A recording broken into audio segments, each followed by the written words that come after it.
Hello class. Before we begin, let me ask you, have you ever believed something you saw on social media, always realized later that it wasn't true?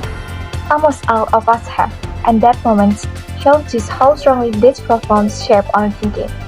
Today, I want to briefly explain how social media influences public opinion and why its impact can become risky.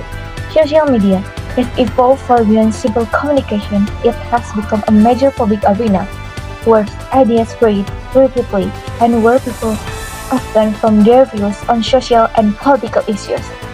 Its speed, interactivity, and algorithm-based content make it incredibly influential. This influence comes from a few key mechanisms. Algorithms create filter bubbles and echo chambers, showing us content similar to what we already like and believe. As a result, we see less of the opposite side and our exciting views grow stronger. Emotional content also spreads more quickly posts that trigger anger, fear, or excitement travel much faster than neutral or factual information.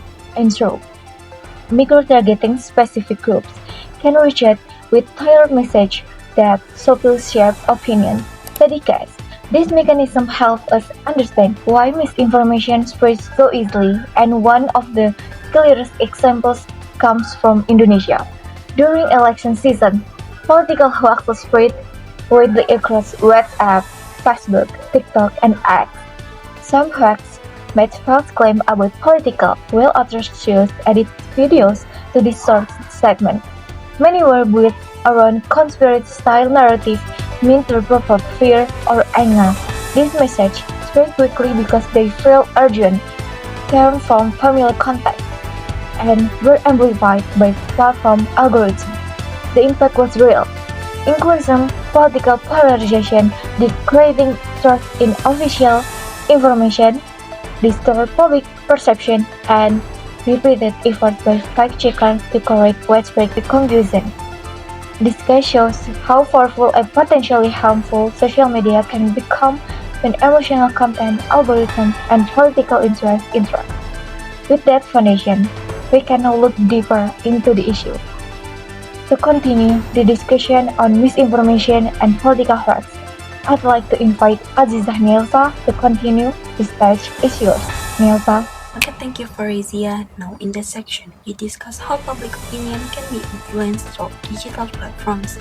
Social media is not only a place to share information, but also a space where opinion can be shaped, both intentionally and unintentionally. When online activity is supported by coordinated actors such as bots, influencers, or organized propaganda groups, public perception can shift very quickly. As not by when only in 2022, the shift often happens even before accurate information is fully available. This situation shows that the digital environment plays a major role in how people form their view. With the understanding, we will now look at the main mechanism behind such manipulation.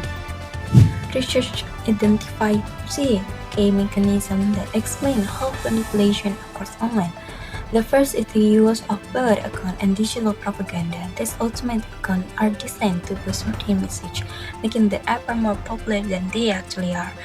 Beresky and especially 2021 explained that this creates a false sense of public agreement. The second mechanism is the framing through private content. When an issue is the first introduced online, the initial narrative strongly influences how people understand it. According to Lazar et al.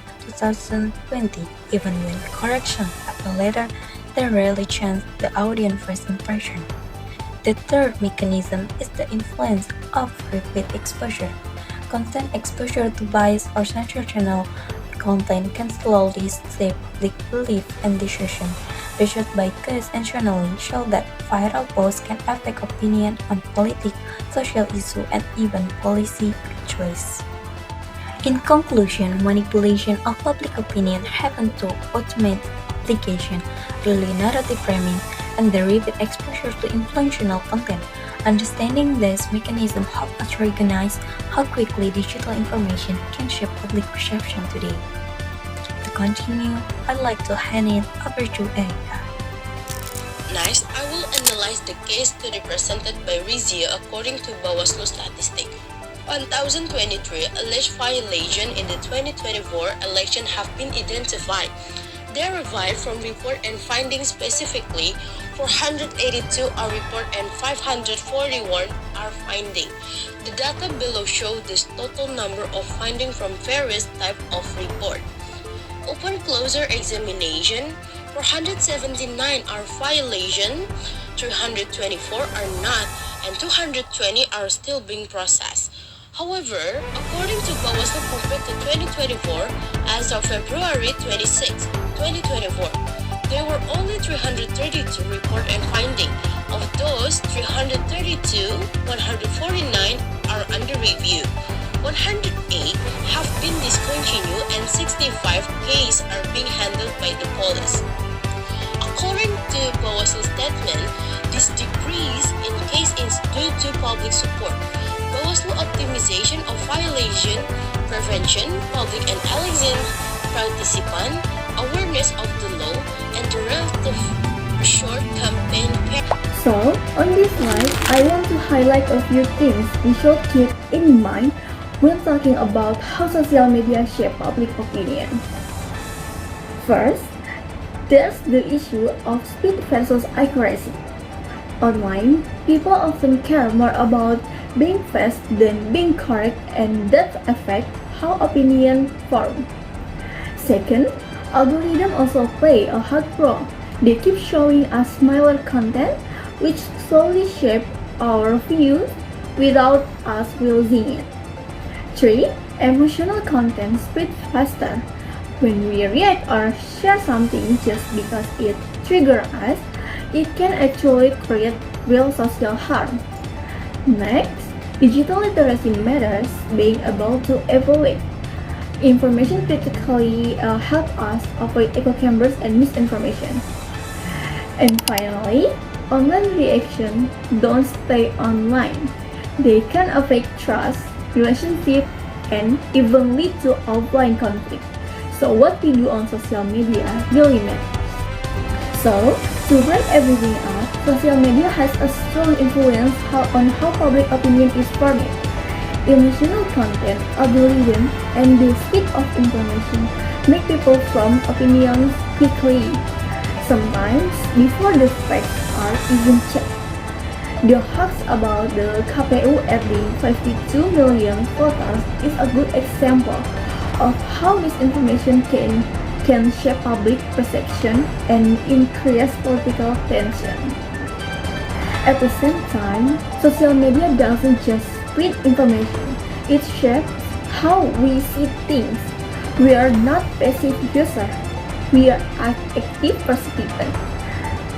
That's why being critical, responsible, and digital literate is really important. If we use social media more wisely, we can help create a healthier and more balanced digital environment.